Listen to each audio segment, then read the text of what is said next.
Upper90studios.com.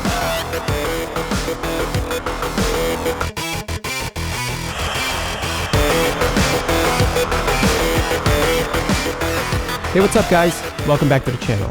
If you're struggling right now, you had a difficult start to the season, my goal for this video is to bring you right back where you need to be. It's okay to complain after a bad game week. I can help you if you need. What you don't want is to think, I made a mistake, how can I trust myself with future decisions? You have to rebuild your courage, and you do this by getting information on your weakest areas. I had no Manchester United players game week 2, so of course I was nervous, but I still watched that game and I took notes, because I don't want to make decisions in the dark. Getting the right information lets you brush off the fear so you're able to take action. And that's my goal for this video. I'm giving you all my information, then it's up to you to decide whether you agree or you disagree before making your own decisions. So here we go, Game Week 2 review. 76 points, 17 points above the average. Sounds great on the surface, but my team's actually hanging on by a thread because I had 2 red cards this week. I can't even field 11 players Game Week 3, and my bench is completely decimated. Check out my all-star bench. I remember it was around this time last year that an early wildcard sent my team in the downward spiral that took until December to recover from. I had 2 free transfers then, and I have 2 free transfers now. Before I take any action, I need information on key players. Son, 24 points, 4 goals, and he missed at least 3 or 4 big chances, which ended up costing him in the bonus point system. As mentioned on the previous video, Southampton played a high defensive line game week 1, which is a perfect match for Son on the counter. I also noted his scoring record against the Saints, 10 goals, 4 assists in 9 games. Mitrovic, 12 points. Leeds conceded from a set piece against Arsenal game week 1. No surprises from Scott Parker this time, and he scored twice. Maximum bonus points. But it could have been a hat trick. It was 4-3, and Fulham hit the post with Mitrovic. He throws himself at every cross. He gets so angry at his teammates if they don't pass it to him. He's always in the defender's face, and the referee finally had enough, and he booked him eventually. Either you love him or you hate him. Son and Mitrovic had 4 shots on target game week 2. De Bruyne might have been the only other player to match him. I have to check his stats from the Wolves game, although you might not need stats to assess De Bruyne anyway. Danny Ings, 11 points. You give him a chance, he's going to score. I feel for Che Adams because he might have had even more chances to score in the first 2 games than Ings.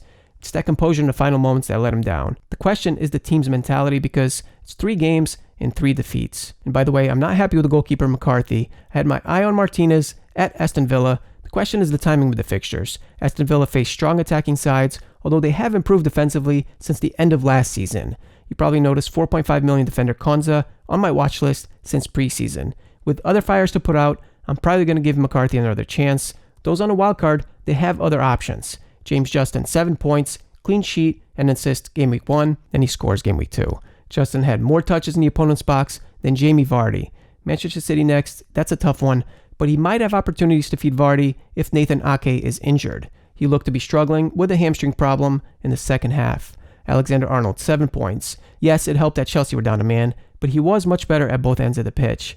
I've only seen 45 minutes from Thiago, but I'm thinking about how Liverpool are building and creating more through the middle and what it could mean for the wide players.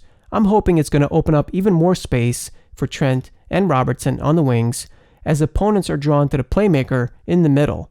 It's something to keep an eye on. Timo Werner, 2 points, blanked, but I'm looking at the performances, not the points, and I thought he was Chelsea's best player. Down a man, he never stopped running at defenders. Fabinho did a great job containing him this time. Werner, he should have had an assist because he earned another penalty, and I understand Jorginho taking him because of his record. Werner might not even need penalties anyway because he looks so determined to get that first goal, and he faces West Brom next, who have now conceded 8 goals in the first 2 games. Souček, 2 points, had chances to score, but he didn't, and his price is close to dropping. I still like Souček, and Moyes, he seems to love him, but I might have found another player with a higher scoring potential in this position. The reason why I found this new player is John Egan, -2 points. He was lucky not to get sent off in the first game. 12 minutes into game week 2, straight red card.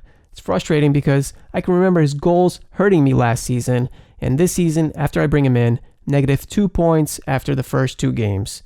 That red card completely changes my plans because now I'm short a player game week 3.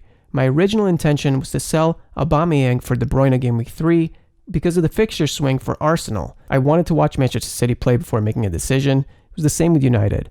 I wasn't sure if Pogba and Greenwood would start and how that might impact their attack potential. De Bruyne and City were awesome in the attack against Wolves, and one of the 2 free transfers is definitely KDB. So what's the plan for game week 3?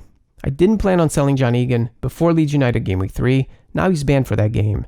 Then Sheffield United's fixtures turn for the worse when he returns, so he's going to have to go. That's 2 red cards in one game week.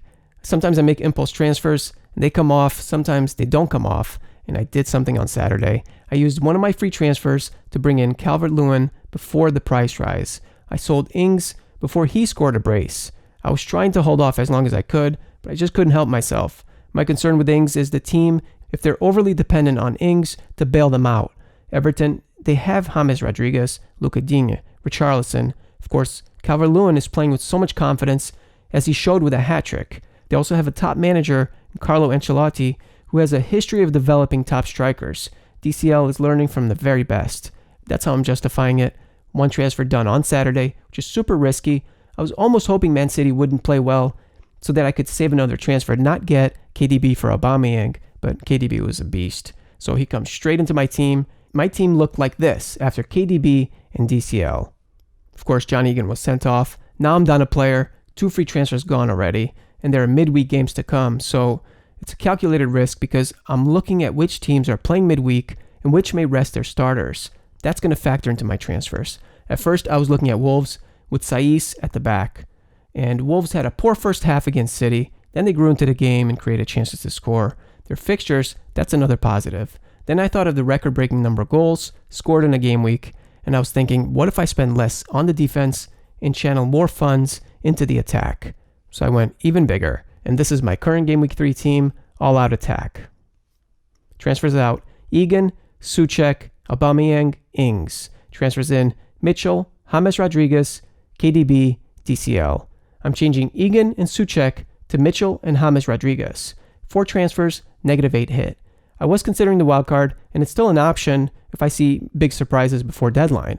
I used the early wildcard last season, and my season took a turn for the worse, so this time I want to wait. That's my experience. It doesn't mean you have to wait. You should be excited if you're on a wildcard, and we can all get big points in different ways. Mitchell had an assist game week 2, and he provides some cover for Zaha. I don't know how long he has before PVA returns, so that's a risk. But I did notice Crystal Palace were knocked out of the League Cup last week. They don't play a game midweek. I'm changing Souček to James Rodriguez, 12 points, goal and an assist, although he might find less space against James McArthur and James McCarthy.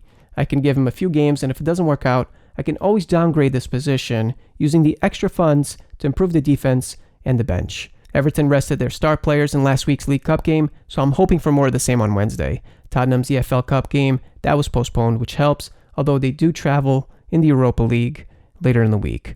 I'm always checking if my players feature midweek before making transfers. Mitrovic and Basuma are 2 other positions to experiment with. I can switch to a 3-5-2 formation if needed. I'm itching to use the wildcard, but for now, I'm making a compromise with transfer hits. To save some time, I'm including my notes on Manchester United. You can pause the video if you'd like. I'll include these notes and other players on the Game Week 3 blog post at upper90studios.com. Don't forget, I always post additional content, including my final team, on the website. A large part of our fear in fantasy is the unknown. Improve the weakest links by confronting what you fear most head on. Get the information and take action. I can't wait to see your comments. It doesn't matter if you had a bad game week or a good one. If you're on a wild card, that's pretty exciting. I can give you my thoughts on the players. And it goes the other way. Your advice on teams and players, they've helped me so much already. I can remember an Aston Villa fan saying, steer instead of Neeland. And Neeland didn't even make the bench game week 2, so thank you. Thank you for all the likes, subscribes, all your positive comments, and I wish you big green arrows game week 3. So that's going to be a wrap for today. Stay tuned for my next video. If you like my music, all my songs are free on the website. See the link in the description. U90 Mini League. Good at FPL? Join U90 Mini League for a chance to win. Be sure to follow at Upper 90 Studios on Twitter, Facebook, or Instagram, where you get an inside scoop before YouTube. And if you're brand new to the channel, be sure to like and subscribe and turn on your post notifications because this season is going to be epic. Don't forget to subscribe to our email list and get your free fixture difficulty cheat sheet. Click the fantasy tab at upper90studios.com. Thanks for watching. See you soon.